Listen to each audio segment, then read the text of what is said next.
जय हिंद फ्रेंड्स। स्वागत है आप सभी का study material for all exam channel पर। चलिए, आप सभी के सामने मैं उपस्थित हो चुकी हूँ एक प्यारी सी क्लास लेकर के।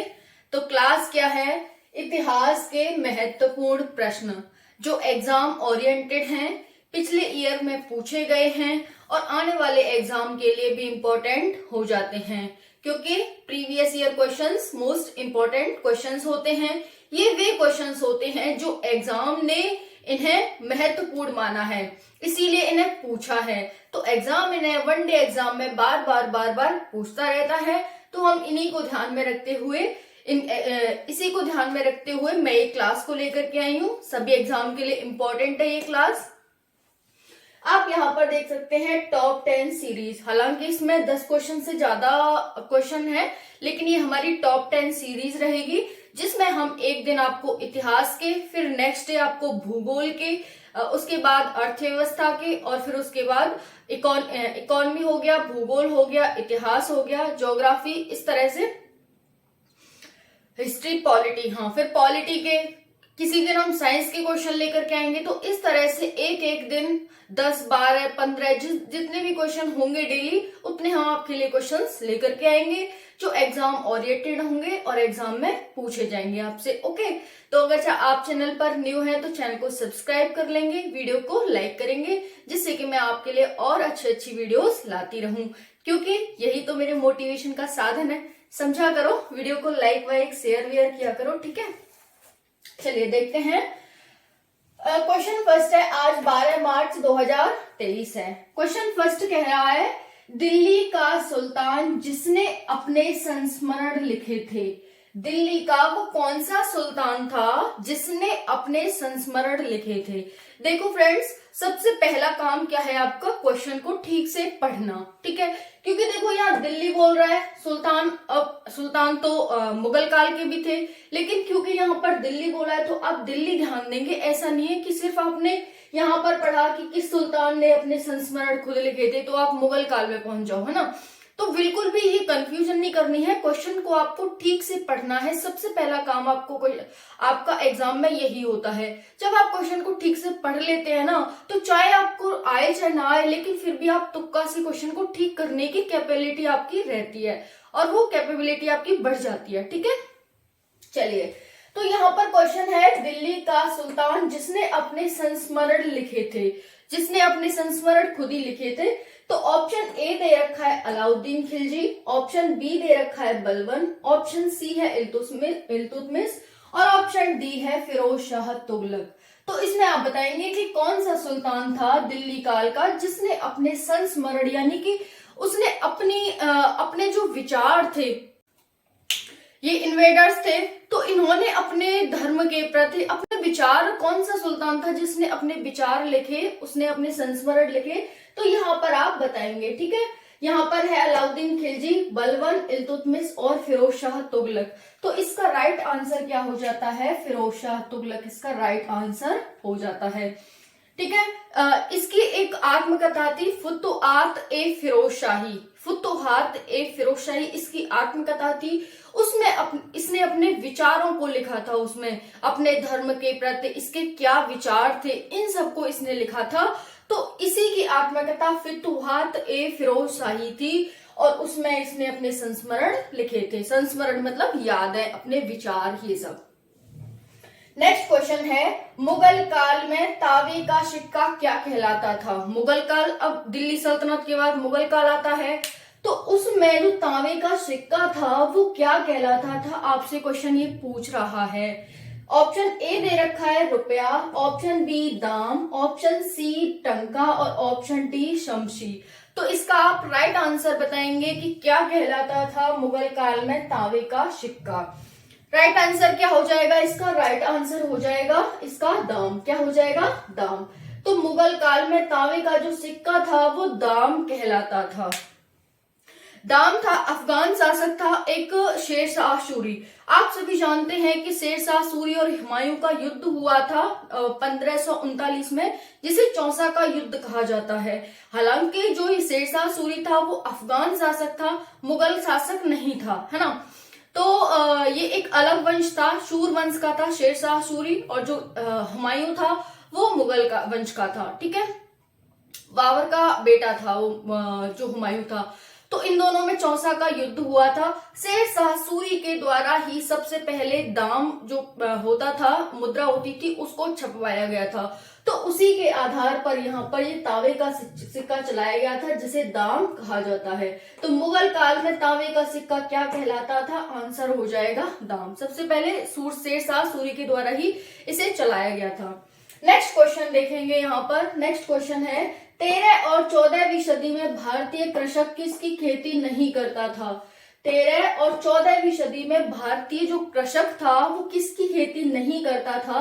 आंसर है, ऑप्शन है ए, ऑप्शन गेहूं, ऑप्शन बी चना, ऑप्शन सी जौ और ऑप्शन डी मक्का। ठीक है, तो इसमें आपको बताना है कि 13 और 14वीं सदी में जो भारतीय कृषक था वो कौन सी कृषि, कौन सी जो फसल है वो नहीं करता था। तो इसका आंसर क्या हो जाएगा? मक्का। क्या हो जाएगा? मक्का राइट आंसर हो जाएगा। बाकी सभी खेती करता था। कौन कौन सी? गेहूं, चना और जौ। जो ये मक्का की खेती है वो पुर्तगालियों के द्वारा भारत में लाई गई थी, भारत में की गई थी। भारत के लोग इसके बारे में नहीं जानते थे, मक्का के बारे में। तो आप ये भी ध्यान रखेंगे कि कौन लाया था? पुर्तगाली लाए थे। और ये कौन सी फसल नहीं होती थी? तो मक्का नहीं होती थी। Is that clear? चलिए नेक्स्ट देखते हैं। वह क्षेत्र जहां बाबा रामचंद्र ने किसानों को संगठित किया था, वह कौन सा क्षेत्र था जहां बाबा रामचंद्र ने किसानों को संगठित किया था? तो ये बाबा रामचंद्र महाराष्ट्र के एक ब्राह्मण थे। इन्होंने किसानों के हित में काम किया, किसानों को संगठित किया। किसानों को संगठित क्यों किया?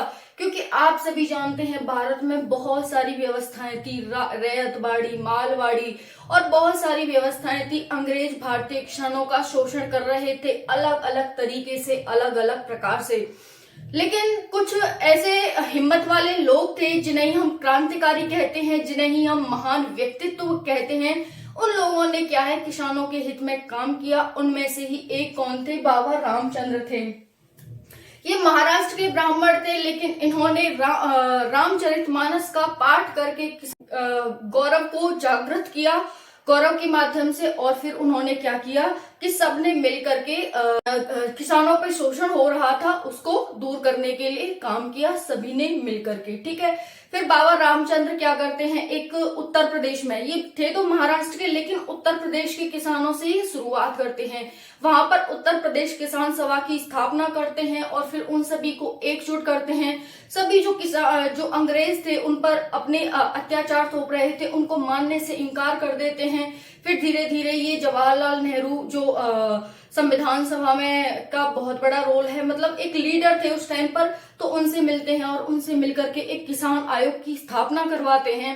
ठीक है, तो इस तरह से इन्होंने बहुत सारे काम किए थे। इनका नाम क्या है? बाबा रामचंद्र। ठीक है, नेक्स्ट क्वेश्चन है, वह कौन थे जिन्होंने अनुशीलन समिति की स्थापना की थी? आप सभी को दिखाई दे रहा है, एक मिनट में देख लेती हूँ। हाँ, वह कौन थे, थोड़ा नीचे कर लेते हैं। वह कौन थे जिन्होंने अनुशीलन समिति की स्थापना की थी? तो आप यहां पर देखेंगे ध्यान से कि वह कौन थे जिन्होंने अनुशीलन समिति की स्थापना की थी। आंसर क्या हो जाएगा इसका? ऑप्शन दे रखे हैं आपको, बी मिन्ना, ऑप्शन बी है B D Savarkar, option C है नरेंद्र गोसाई, ऑप्शन डी है वीरेंद्र घोष।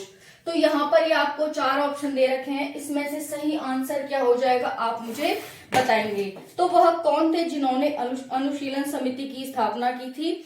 आंसर यहाँ पर क्या हो जाएगा? आंसर हो जाएगा वीरेंद्र घोष। ठीक है, वीरेंद्र घोष और अन्य यहाँ पर महान व्यक्तित्व थे जिन्होंने मिलकर के अनुशीलन समिति की स्थापना ये करते हैं। नेक्स्ट है, गदर पार्टी की स्थापना किसने की थी? गदर पार्टी की स्थापना ऑप्शन है A Lala Hardayal, option B Bhagat Singh, option C Barkatullah, option D Lala Lajpat Rai. तो आप बताएंगे कि गदर पार्टी की स्थापना किसने की थी? इसका आंसर क्या हो जाएगा? लाला हरदयाल ने। गदर पार्टी की स्थापना लाला हरदयाल के द्वारा की गई थी। किसके द्वारा? लाला हरदयाल के द्वारा। नेक्स्ट क्वेश्चन है, किस दिन को मुस्लिम लीग ने पाकिस्तान दिवस मनाया था? ऑप्शन ए 25 अप्रैल 1920, ऑप्शन बी 14 जुलाई 1942, ऑप्शन सी 5 फरवरी 1922 और ऑप्शन डी 23 मार्च 1943। तो क्वेश्चन क्या कह रहा है कि किस दिन को मुस्लिम लीग ने पाकिस्तान दिवस मनाया था? मुस्लिम लीग ने पाकिस्तान दिवस को कौन से दिन मनाया था? ऑप्शन यहाँ पर 4 दे रखे हैं आपको, इसमें से ऑप्शन डी हो जाएगा 23 मार्च 1943 को मुस्लिम लीग ने पाकिस्तान दिवस के रूप में पहली बार मनाया था। किस दिन को? 23 मार्च को। आप ध्यान रखेंगे, बिल्कुल भी भूलेंगे नहीं। ओके, चलिए नेक्स्ट देखते हैं। मोस्ट इंपॉर्टेंट क्वेश्चंस हैं फ्रेंड्स, आप इन्हें बिल्कुल भी इग्नोर ना करें और ध्यान से समझें। ओके, चलिए नेक्स्ट देखते हैं। सिंधु घाटी सभ्यता निम्न में से किस नदी के किनारे नहीं बसी थी? सिंधु घाटी सभ्यता निम्नलिखित में से किस नदी के किनारे नहीं बसी थी? Option A Sindhu, option B Chenab, option C Jhelum और ऑप्शन डी गंगा। तो इसमें से राइट आंसर क्या हो जाता है आप मुझे बताएंगे? तो इसमें से राइट आंसर हो जाता है गंगा, क्योंकि आप सभी जानते हैं ये हमारा प्यारा भारत है और गंगा कहाँ है? यहाँ से निकल रही है और इस तरह से आ रही है। और सिंधु घाटी सभ्यता कहाँ थी? वो यहाँ थी, ठीक है, इधर की साइड। तो गंगा कहाँ होगी? वहां पर गंगा तो है नहीं, लेकिन चेनाब, झेलम ये सारी सिंधु नदी की ही सहायक नदियां हैं। तो सिंधु, चेनाब और झेलम तो इसके किनारे थी, लेकिन जो हमारी गंगा है वो नहीं थी। नेक्स्ट है पुराणों की संख्या कितनी है? पुराणों की संख्या कितनी है? तो ऑप्शन ए है 12, ऑप्शन बी 16, ऑप्शन डी 18 और ऑप्शन देखो यहाँ पर डी पहले दे रखा है, सी कंफ्यूज मत होना। और वैसे ही आप एग्जाम में भी ऐसे ही करना, कभी कभी आपको सी की जगह डी दे दिया जाता है, डी की जगह सी दे दिया जाता है, ठीक है। तो जब OMR शीट आप फिल करते हैं ना, तो वहां पर आपको ध्यान से करना है कि कहीं आपने ये सी समझ लिया और वहां पर डी टिक कर दिया या सी टिक कर दिया तो गलत हो जाएगा ना। एग्जाम में आपको फंसाने के लिए ये सब करता है। तो पुराणों की संख्या कितनी है? ऑप्शन है ए 12, ऑप्शन बी 16, ऑप्शन डी 18 और ऑप्शन डी 18 और ऑप्शन सी 20। तो इसका आंसर क्या हो जाएगा? 18। पुराणों की संख्या कितनी है? 18 है। कितनी है? 18। नेक्स्ट है उज्जैन का प्राचीन काल में क्या नाम था? उज्जैन का प्राचीन काल में क्या नाम था? Option A Takshashila, option B Avantika, option C Indraprastha और option D NOTA. None of the above. तो इसका आंसर क्या हो जाएगा? Avantika, option B right answer हो जाएगा। उज्जैन के बहुत सारे नाम थे, जिसमें से मैं आपको बताना चाहूंगी उज्जैन के नाम। तो उज्जैन के नाम अनेकों नाम हैं, देखते हैं क्या क्या इसके नाम हैं उज्जैन के। एक मिनट बस। तो उज्जैन के नामों में अगर हम बात करें तो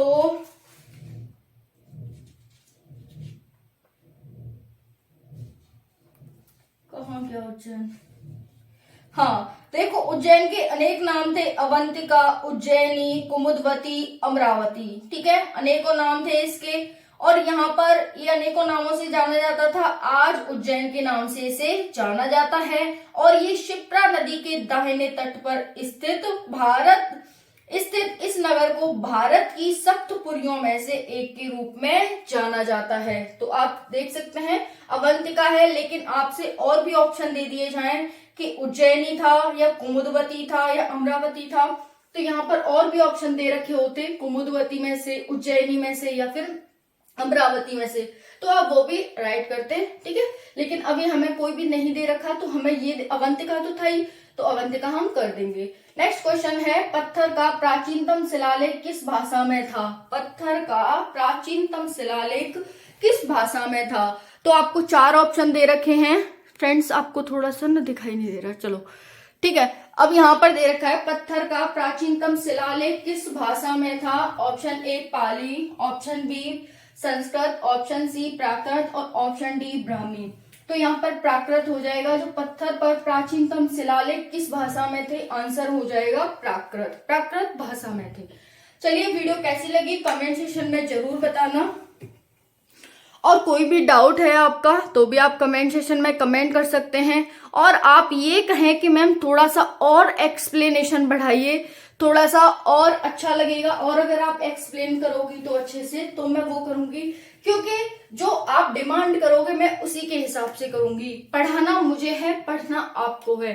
जैसा आप पढ़ना चाहते हैं, कम एक्सप्लेनेशन के साथ, ज्यादा एक्सप्लेनेशन के साथ, ऑप्शन के साथ, बिना ऑप्शन के साथ, जैसे भी आप पढ़ना चाहते हैं, मैं उसे पढ़ाने में आपको कंफर्ट हूँ। ठीक है, तो वीडियो कैसी लगी कमेंट सेक्शन में जरूर बताना।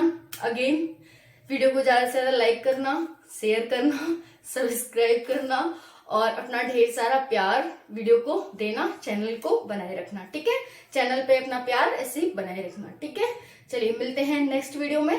जय हिंद, जय Bharat. Thank you so much.